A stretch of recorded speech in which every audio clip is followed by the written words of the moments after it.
ठीक है। हम कल जो है कि खबर मिला है 112 से, शिलोंग से आया था खबर 112 में 112 से 8:10 में इंफॉर्मेशन मिल गया हम लोग। इसके बाद में तुरंत हमारा पर्सनल गाड़ी जो है कि 4 किलो फायर स्पॉट में पहुंचा है।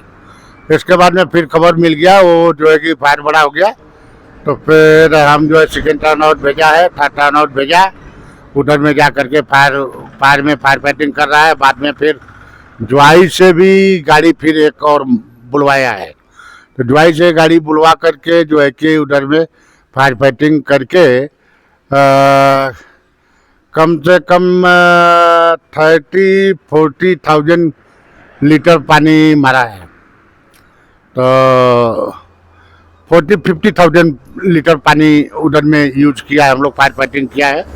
फायर फाइटिंग करने के बाद में पूरा कंप्लीटली उधर में बुटा करके, और खलरिया एडिशनल एसपी भी आया था, हमको मिला है उधर, तो बोला यशो आ गया, हम बोला आ गया सर, तो ठीक है अभी आप देखो बोल करके ऐसा ऐसा बातचीत हो करके पूरा उधर में दुकान, तो कोई तिर काउंटर है, वाइन स्टोर है, कोई ऐसा शराब दुकान भी है, और ड्रेस खिलाने वाला भी है, चाय दुकान है, ऐसे करके।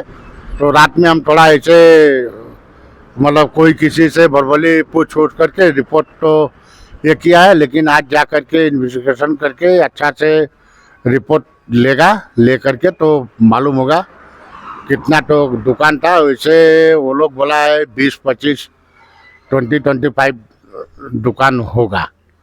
तो आज जा करके पूरा उधर में कंप्लीट वो मतलब उसका इंक्वायरी करके फिर रिपोर्ट सबमिट करेगा। हम लोग रिटर्न होने का टाइम में तो ये 1 बज गया करीब इधर में आकर के।